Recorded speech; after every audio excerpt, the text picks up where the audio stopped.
नमस्कार दोस्तों, स्वागत है आप सभी के आपके अपने YouTube चैनल सरकारी अपडेट पॉइंट में। दोस्तों, अगर आप बिना परीक्षा वाली सरकारी नौकरी की तलाश कर रहे हैं या फिर खोज रहे हैं तो ये वीडियो आपके लिए बहुत ही ज़्यादा इंपॉर्टेंट होने वाला है, क्योंकि बिहार में सभी जिला में कोर्ट में की जो वैकेंसी होती है बिना परीक्षा वालों के लिए 10वीं, जिसने 10वीं और 12वीं पास किया या फिर किसी ने ग्रेजुएशन पास किया है तो उनके लिए भी वैकेंसी निकाली जा चुकी है। अगर आप चाहते हैं कि अप्लाई करना तो आप ध्यान से इस वीडियो को देखिएगा बिना स्किप किए हुए। तो आज की इस वीडियो में हम बात करेंगे कौन अप्लाई कर सकता है, कैसे अप्लाई करना चाहिए और कौन से ऐसे डॉक्यूमेंट्स जो अगर आप नहीं लगाते तो आपका फॉर्म डायरेक्टली रिजेक्ट हो जाएगा। जी हां दोस्तों, अगर आप ये डॉक्यूमेंट्स नहीं लगाएंगे तो आपका फॉर्म रिजेक्ट हो जाएगा, इसलिए आपको ध्यान से इस वीडियो को देखना है बिना स्किप किए हुए। अगर आपको ये वीडियो पसंद आता है तो आप इस वीडियो को लाइक, शेयर एंड सब्सक्राइब जरूर कीजिएगा जो 10वीं या फिर 12वीं पास कर चुके हैं। तो चलिए इस वीडियो को स्टार्ट करते हैं बिना किसी टाइम को गवाए हुए। सो फ्रेंड्स, जैसा कि आप सभी लोग स्क्रीन पे देख रहे होंगे, सबसे पहले बात कर लेते हैं कि किस पोस्ट पे वैकेंसी निकाला गया है। जैसा कि बात करें कार्यालय सहायक और लिपिक के लिए आयु योग्यता यहाँ पे मैं बता देता हूँ। जैसे कि शैक्षणिक योग्यता की बात करें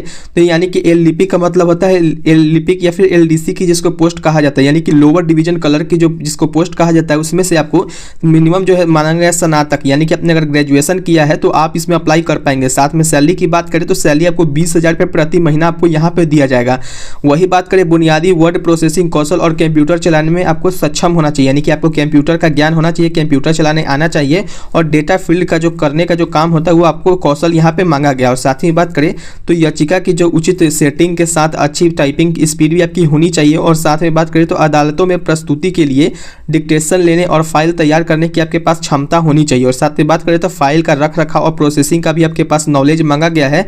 सेकेंड पोस्ट की बात करें दोस्तों तो सेकेंड पोस्ट आपका रिसेप्शनिस्ट के है, जिसमें बात करें सर डाटा एंट्री ऑपरेटर के लिए यहाँ पे मांगा गया है। सर डाटा एंट्री की पोस्ट होने वाली, यानी कि डाटा ऑपरेटर की पोस्ट होने वाली, जिसमें से अगर बात करें एजुकेशन क्वालिफिकेशन की बात करें तो यहाँ पे ग्रेजुएशन मांगा गया, यानी कि स्नातक पास होना चाहिए। सैलरी की बात करें दोस्तों तो सैलरी 19,000 रुपया प्रति महीना आपको यहाँ पे दिया जाएगा। इसमें कोई और भत्ता यहाँ पे आपको नहीं रहेगा, डायरेक्टली आपको 19,000 रुपया सैलरी मंथली आपको दिया जाएगा। साथ ही बात करें तो उत्कृष्ट जो मौखिक और लिखित संचार का कौशल आपके पास मौजूद होना चाहिए। वर्ड और डाटा प्रोसेसिंग की जो वर्क होती है वो आपको करना आना चाहिए। साथ ही बात करें तो दूर संचार प्रणालियों के लिए टेलीफोन, फैक्स मशीन और जो स्विच बोर्ड होता है उस पर आपको काम करने की क्षमता, यानी कि काम करने आना चाहिए। और जो अच्छी टाइपिंग स्पीड के साथ आपको प्रवीणता भी यहाँ पे बनाए रखनी पड़ेगी। दोस्तों, बात करें तो बिहार राज्य में विधिक सेवा प्राधिकार पटना के माननीय कार्यकाल जो अध्यक्ष के अनुमोदन है उनके अनुसार यहाँ पे उम्मीदवार और परिस्थितियों के मामले में योग्यता में यहाँ पे जो छूट होती है वो भी दी जा सकती है। सो दोस्तों, नेक्स्ट पोस्ट की बात करें तो नेक्स्ट आपका है आपको कार्यालय परिचारी की, जिसको हम लोग ऑफिस अटेंडेंट की भी पोस्ट कहते हैं या फिर मुंशी की पोस्ट कहते हैं या प्यून की पोस्ट कहते हैं। जिसमें बात करें एजुकेशन क्वालिफिकेशन तो इसमें मात्र आपको 10वीं पास मांगा गया, यानी कि अगर आपने 10वीं पास किया है यानी कि मैट्रिक पास किया है तो आप इसमें अप्लाई कर पाएंगे। वही बात करें तो इसमें सैलरी आपको कोई ज़्यादा नहीं बल्कि 13,000 रुपये मंथली दिया जाएगा। ये भी बहुत ही ज़्यादा नहीं बल्कि अच्छा खासा सैलरी है, क्योंकि आपके जिला में डिस्ट्रिक्ट में ही जॉब मिल रहा है। दोस्तों, ध्यान रखना है कि अगर आप किसी जिस जिला में वैकेंसी है वहाँ से भी अप्लाई कर सकते हैं या फिर किसी और जिला में आप रहते हैं तो भी आप बिहार के हैं तो अप्लाई कर सकते हैं। साथ ही बात करें तो उत्कृष्ट और मौखिक लिखित संचार जो होता है उसका कौशल का नॉलेज होना चाहिए। साइकिल चलाने आपके पास आना चाहिए, साइकिल चलाने का ज्ञान होना चाहिए। साथ ही क्षेत्रीय भाषा है उसमें आपको स्थान को जानकारी भी आपको होनी चाहिए। जो दूर संचार प्रणाली और टेलीफोन होता है, फैक्स मशीन होता है या फिर स्विच बोर्ड, उस पर भी आपको काम करने आना चाहिए, यानी कि क्षमता आपको होनी चाहिए कि काम कर सके। फ्रेंड्स, अब कुछ सामान्य निर्देश के ऊपर देख लेते हैं जनरल इंस्ट्रक्शन की ओर, जिसमें कहा गया कि आवेदक जो होगा भारत का नागरिक होना चाहिए, मानसिक रूप से स्वस्थ होना चाहिए, नैतिक चरित्र का अच्छा हो एवं किसी भी आपराधिक आचरण वाले किसी मामले में वांछित या सजाफिता नहीं होना चाहिए, यानी कि सजाए आपको नहीं होना चाहिए किसी भी, आपको यानी कि सिंपल लैंग्वेज में कहे तो आपके कोई कानूनी केस नहीं होना चाहिए। नेक्स्ट बात करें तो उपयुक्त पदों पर आवेदन करने वाले आवेदकों की उम्र जो है 1/8/2024 के अनुसार न्यूनतम जो एज मांगा गया है वो 18 साल मानी गई है, यानी कि आपको 1 अगस्त 2024 तक 18 साल एज होनी चाहिए, वर्ष होनी चाहिए। और अपनी जो उम्र, शैक्षणिक तथा वांछिक जो भी योग्यता है संबंधित स्वप्रमाणित जो होता है उसको प्रति आवेदन साथ रूप में आपको लगाना पड़ेगा, यानी कि जो डॉक्यूमेंट्स है उसको आपको साथ में आपको लगाना पड़ेगा। इसको आप चाहे तो खुद से जाकर के आप डिस्ट्रिक्ट कोर्ट में जाकर के अप्लाई कर सकते हैं, और साथ में बात करें तो खुद से या फिर डाक पोस्ट के माध्यम से भी अप्लाई कर पाएंगे। नेक्स्ट बात करें तो कहा गया कि आवेदक अपना आवेदन पत्र देवनागरी लिपि में जिला विधिक जो होता है सेवा प्राधिकार को संबोधित करेगा वह जो जिला प्रणाली है यानी कि कार्यालय है सचिव के हाथ में देगा। यह जिला जो विधिक सेवा पदाधिकारी है, यह पूर्वी चंपारण की वैकेंसी है जिसमें से आपको इस पते पे एड्रेस करना है। पूर्वी चंपारण मोतिहारी, पिन नंबर इतना पे, पिन 84501, दिनांक 17/1/2026 के अंदर में ही आपको यहाँ पे स्वयं या फिर जो निबंधित डाक सेवा है उसके द्वारा आप जाकर के स्पीड पोस्ट के माध्यम से आप यहाँ पे दे सकते हैं। कब भेजना है तो 10:30 बजे से लेकर के आप यहाँ पे प्रातः 4 बजे शाम तक आप इसमें जा सकते हैं। और उसके साथ साथ कहा गया कि तिथि समाप्त होने के उपरांत जो प्राप्त होने वाले जो आवेदन है उसको अस्वीकार किया जाएगा, यानी कि 17 जनवरी तक ही आप इसमें अप्लाई कर पाएंगे। और जो आवेदक है इस विज्ञापन के लिए अलग अलग पदों के लिए अलग अलग आवेदन स्वीकार किए जाएंगे। यानी कि अगर मान के चले कि आपको किसी पोस्ट में एलडीसी की पोस्ट में अप्लाई करना है तो केवल एलडीसी के लिए आपको अलग से यहाँ पे लगेगा, या फिर कोई दूसरा पोस्ट में यहाँ अप्लाई करना चाहते हैं तो दूसरा पोस्ट के लिए आपको अलग से यहाँ पे अप्लाई करना पड़ेगा। साथ में बात करें तो आवेदक जो यहाँ पे जो पूर्वी जो है यहाँ पे जिला से निबंधन या फिर कार्यालय में जाकर के पंजीकृत होंगे एवं उनके जो पंजीयन प्रमाण पत्र है उसको स्वयं अभिप्रमाणित पत्र आवेदन के साथ यहाँ पे अटैच करके यहाँ पे अनिवार्य करना पड़ेगा। और बात करें तो आवेदक का किसी भी राजनीतिक दल से कोई संभव यहाँ पे नहीं होना चाहिए। आवेदक जो अपने आवेदन के साथ 3 न्यूनतम पासपोर्ट साइज फोटो लाना होगा, जिसमें पासपोर्ट साइज फोटो है तो उसको आपको 3 यहाँ पे लाना पड़ेगा एक साथ में। और बात करें तो आवेदक अपने जो साथ है एक स्वयंता लिखित लिफाफा जिसमें निबंधित डाक टिकट वहाँ पे चिपकाना चाहिए। मान के चलिए कि किसी के डाक है तो डाक वाला तो एक बड़ा लिफाफा होगा, उसमें से आपको एक छोटा सा लिफाफा होगा जिसमें आपको स्वयं यहाँ पे जो लिखित होता है उसमें आपको लिख करके यहाँ पे सिग्नेचर वगैरह करके आपको यहाँ पे जमा करवानी पड़ेगी। नेक्स्ट बात करें तो जो यहाँ पे है तो डायरेक्टली जा करके मोतिहारी डिस्ट्रिक्ट कोर्ट जो है वहाँ पे आप इस वैकेंसी को देख सकते हैं। दोस्तों अगर बात करें तो इसका फॉर्म आपको कैसे अप्लाई करना है तो उसका फॉर्म भी मैं आपको दिखा देता हूँ किस टाइप में रहने वाली है। तो कुछ इस टाइप में आपका फॉर्म है, तो इस फॉर्म को कैसे भरना है तो सबसे पहले जो यहाँ पे किस पोस्ट पे आप अप्लाई करना चाहते हैं पेन से भरिएगा। लाल पेन का यूज नहीं करना है, ब्लू या फिर आप ब्लैक पेन का यहाँ पे यूज कर सकते हैं। किस पोस्ट पे अप्लाई करना चाहते हैं, फॉर एग्जाम्पल के लिए एलडीसी का पोस्ट, तो यहाँ पे एलडीसी आपको यहाँ पे भर देनी है। दोस्तों नेक्स्ट बात करें तो आपका नाम क्या है तो यहाँ पे आवेदक का नाम लिखना है, हिंदी में लिखना है, इंग्लिश में नहीं लिखना है। हिंदी में जहाँ पे है तो हिंदी में यहाँ पे लिख देना है, फिर इंग्लिश के बड़े लेटर में यहाँ पे आपको नाम लिखना है। जैसे कि किसी का नाम होगा, मान के चलिए कुछ भी अगर नाम है तो जैसे मेरा नाम आनंद है तो ANAND सारे के सारे कैपिटल लेटर में ही यहाँ पे आपको लिखना है फुल नेम में। यहाँ पे मैं शॉर्ट में बता रहा हूँ। और यहाँ पे जो आप देख रहे हो यहाँ पे आपको एक पासपोर्ट साइज फोटो यहाँ पे आपको चिपका लेनी है। उसके बाद देखिए तो या फिर पति या फिर पिता का नाम, अगर पति है तो अगर किसी का पति है तो यहाँ पे पति का नाम लिखेंगे, अगर पिताजी है तो पिताजी का नाम लिखना है। डेट ऑफ बर्थ यहाँ पे जन्म तिथि कब का है तो यहाँ पे डेट ऑफ बर्थ लिखना है। फिर 1/8/2024 को आवेदक की आयु कितनी हो रही है तो जितना एज हो रहा होगा तो इसमें आपको लिखना है। पहले यहाँ पे वर्ष लिखना है, फिर आपको महीना लिखना है, फिर आपका कौन सा दिन था तो वो यहाँ पे लिख देनी है। दिन का मतलब ये नहीं कि आपको कुछ दिन यानी कि डेट यहाँ पे लिखना है 3 तारीख 4 तारीख वो वाला लिखना है। दिन मतलब ये लिख दीजिएगा सोमवार और मंगलवार, ये नहीं लिखना है।